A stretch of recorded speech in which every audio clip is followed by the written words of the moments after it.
This is Comic Picks by the Glick. Hey, I'm your host, Jason Glick. Hey, Jason Glick, how the hell are you? I'm doing just fine, John. Yourself? Not too bad. What do you have on the burner tonight?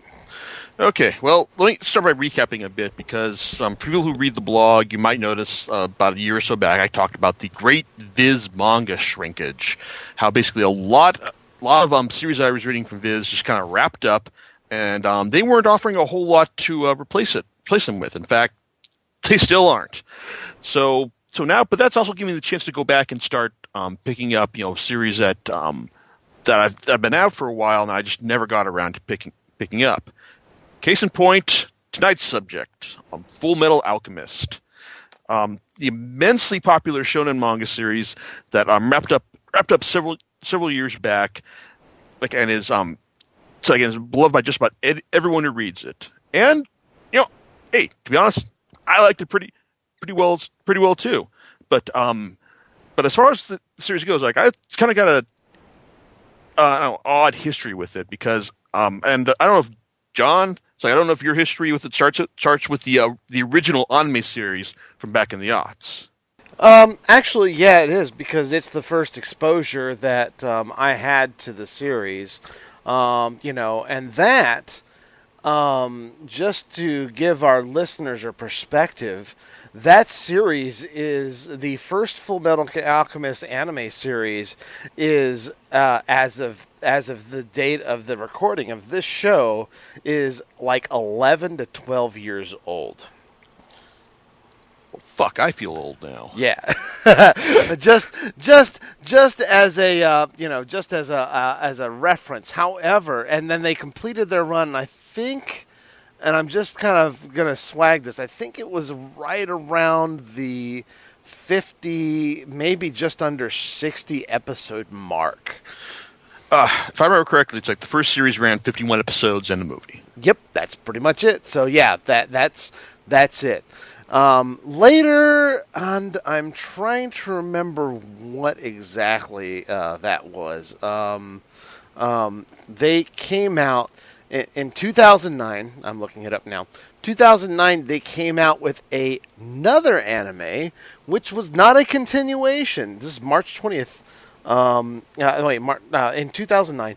So this was not a continuation, but rather a quote unquote more faithful to the manga series anime, and it ran. I want to say it ran like around 70 or so episodes, maybe more. So, and it had, I believe, one film. Yes, I didn't watch that because when I watched the first couple episodes and I saw that they're just kind of like recapping what we've seen before, so yeah, I didn't feel the need to follow on with it. But basically, now we'll get to actually talk about what the series is about in short order. Trust me.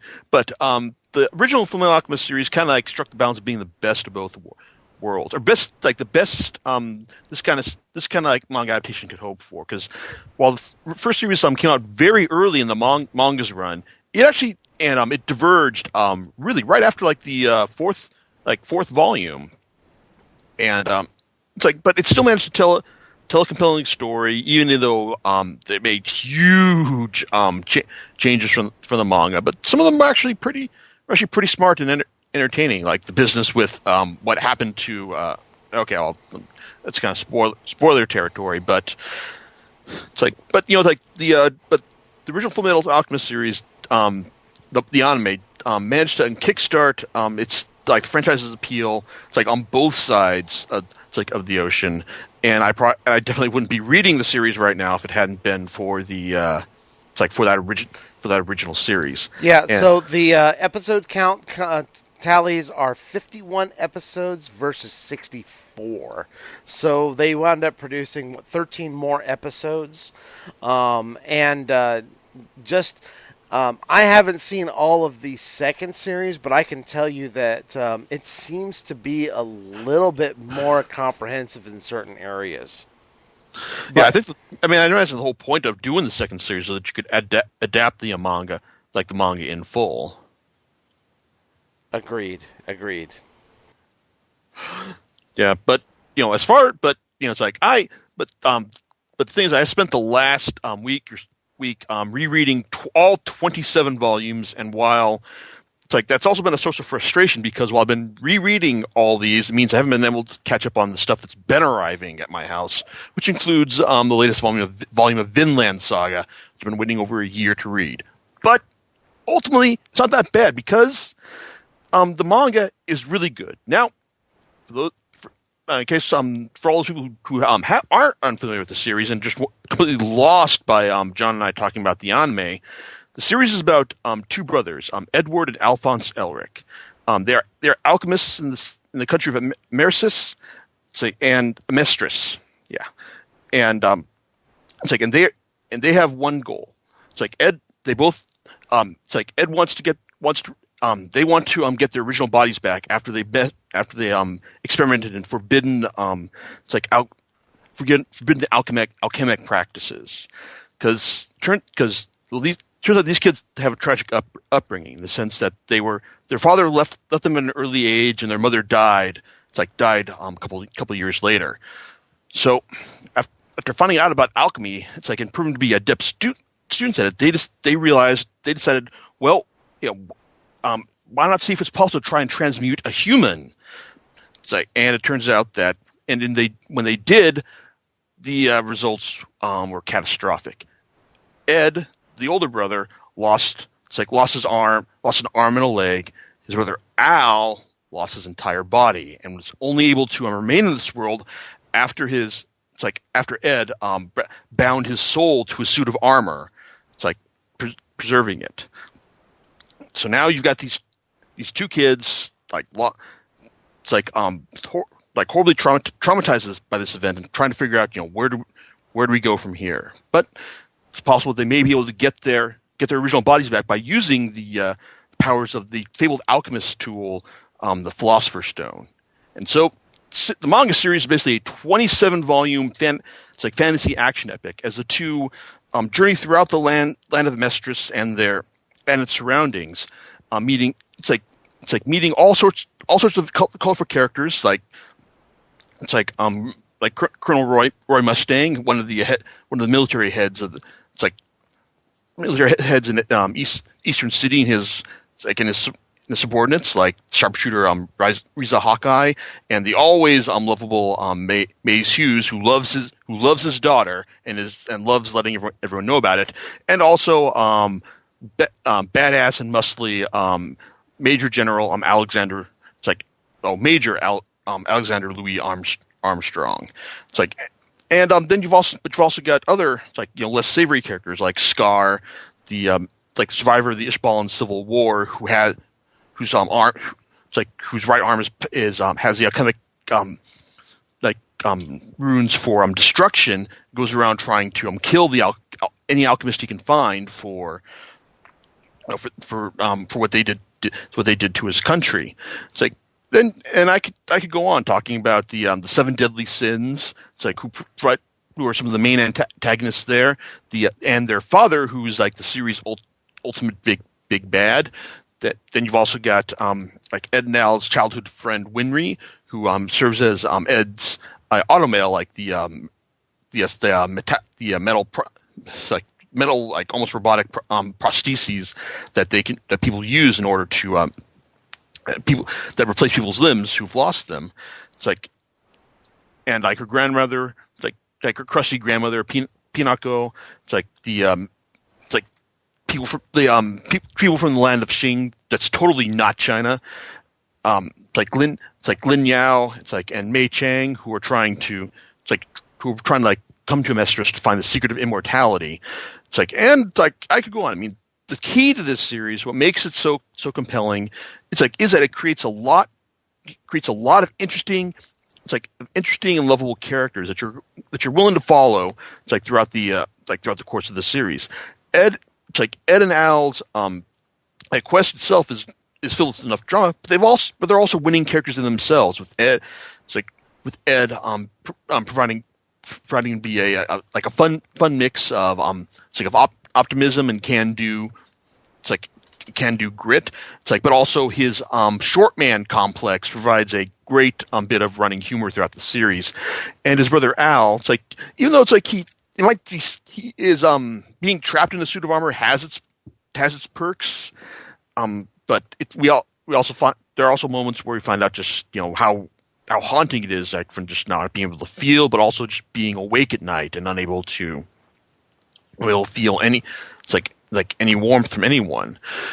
So, but and like this in the series, I mean, the most obvious touchstones to in comparison is the Shonen Jump stuff from Viz, and it's like, and yeah, it's like it follows a lot of those familiar tropes, like from characters striving to be the best at what they do to it's like to the power of friendship being like one of the core virtues of the series. In fact, it's kind of like the power of friendship is the real philosopher's stone of this series, as hokey as it sounds. And even if like the series hits a lot of familiar plot beats, it does so with a great mix of action and humor on the part of mangaka Hiromu Arakawa. It's like, even though like the series can get really dark at times. It's like from the struggles the brothers undergo, like, and also touching on like more serious bits like genocide, mass murder, human transmutation. I mean, what happens when you find out what the sewing life alchemist does to his daughter? Yeah, that's something that stays. It'll stay that you can understand why what this guy did to his daughter stays with the kids throughout the series, and he'll stay with you as well. I mean, there's lots of heady dark stuff, but but the series never feels like a slog or sends in miserableism, because Arakawa infuses the series with humor on every page. It's almost every page, of course. It's like it. And it's like it would, and it's not in a whiplash tone that say Trigun has. It's like humor does generally feels pretty natural. It's like and works within the context of the series. I mean, it's like, even though it's like it's like how, even when we consider how dark the series gets, it still manages to be compulsively readable from beginning to end. It's also one thing I also wanted to mention, though, is that unlike all the Shonen Jump stuff, there's one huge difference in how Fullmetal Alchemist was serialized. And while Jump is a weekly publication, Fullmetal Alchemist was published in a monthly magazine. As such, it has chapters that average from 40 to 50 pages. It's like at a time. So instead of instead of some series where you'll just where the action will just make an incremental advancements in the plot, Arakawa burns through a whole lot of plot in any given chapter. It's like, because she's got the space to do so. And just doesn't, and feels like and it gives us the narrative feel that it's constantly moving. It's like even sometimes a whole lot of stuff doesn't happen. It's like there's still a lot going on. I mean, there's lots, like I said, she burns through a lot of plot, and it's like in every chapter, and and the series maintains a breakneck pace from beginning to end. It never feels wearying, though, mainly because it's all kept relatively lighthearted as well. Also, contributing lighthearted feels that at the end of each volume are 4-panel comics and other cut and other just parody panels, as she touches on some of the lighter parts of the series. Just thinking about just how certain characters would react differently, like what happens when how the series would be different if Ed went up in the armor and an owl kept his body. Just random bits like that, and it's funny. It's funny too, and it's also fairly morbid as well, because also at the end of each volume is a little one-panel bit that shows you all the characters who died in this volume. So yeah, there is a very high body count over the course of the series. Some of these I mean, there is one. I can say there is at least one fake out in these panels, but if you're savvy to genre conventions, you'll probably you'll probably spot it coming. But overall, it's like I said, I really enjoyed it. It's like it's even though it's like it does follow some familiar beats, and I do wish that there was more I talk about just about how alchemy works in this series because because it's more I don't know. It's like it's not the alchemy like that most people think when they think of trying to transmute like lead into gold. I mean, people are able to like reconstruct stuff and just build stuff just by it's like just by using the materials at hand. But while when we find out in the very last chapter, just why people are able to use alchemy, and it turns out to be a key part, key bit of sacrifice on Ed's part at the end, in order to make everything right. That what he gives up, but it's like I'd like to know more, just like just why more people don't try to use alchemy. Like if it seems like incredibly useful, but we're not really given like a really good explanation as to why it's not more widespread amongst the entire populace. I mean, yeah, it seems like it seems kind of challenging, but at the same time, though, I mean, if it's the results it produces are this awesome, then why wouldn't anyone not want to use this?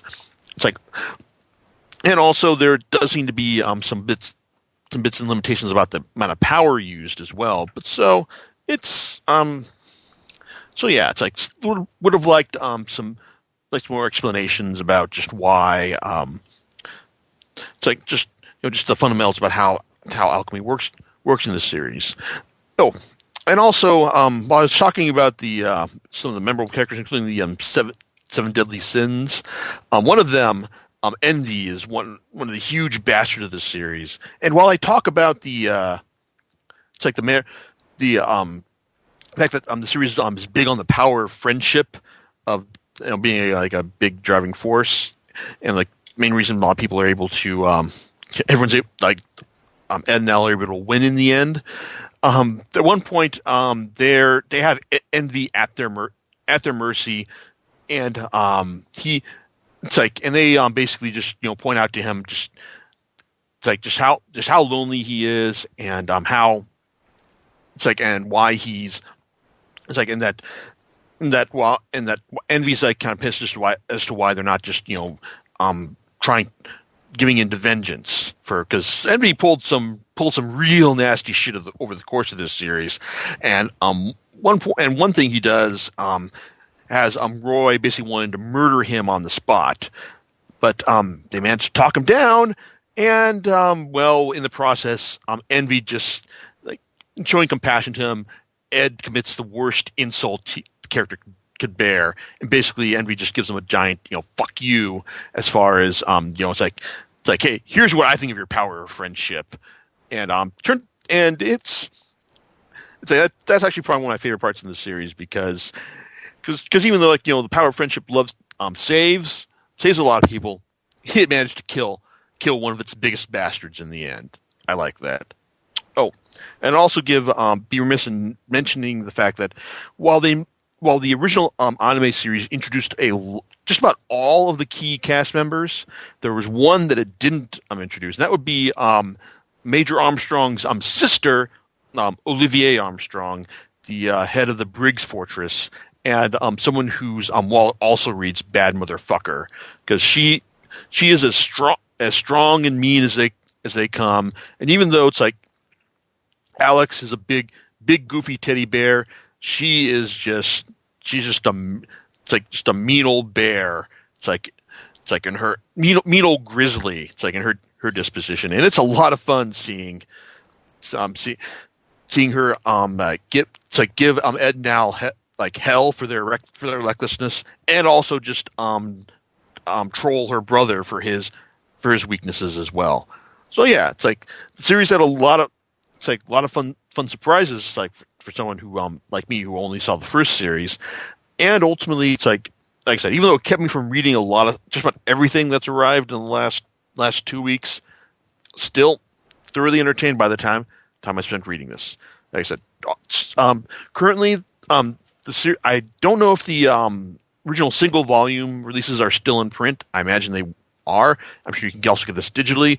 But I went and did the whole 3-in-1 editions, which you can get 3 volumes for $15, half the price of the single volumes, and less though if you're a savvy shopper. You can get from getting them some from Amazon or from conventions.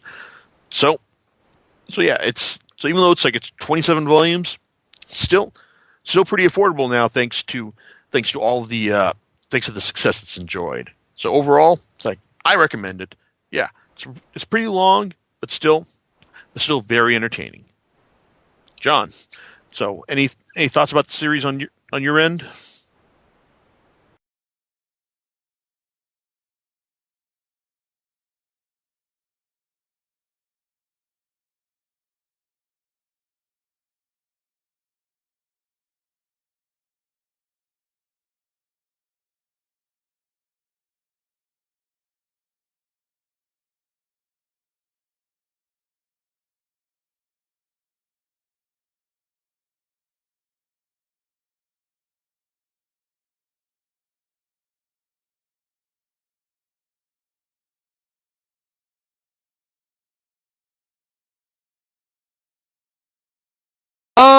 No, but I'm definitely interested in reading the manga.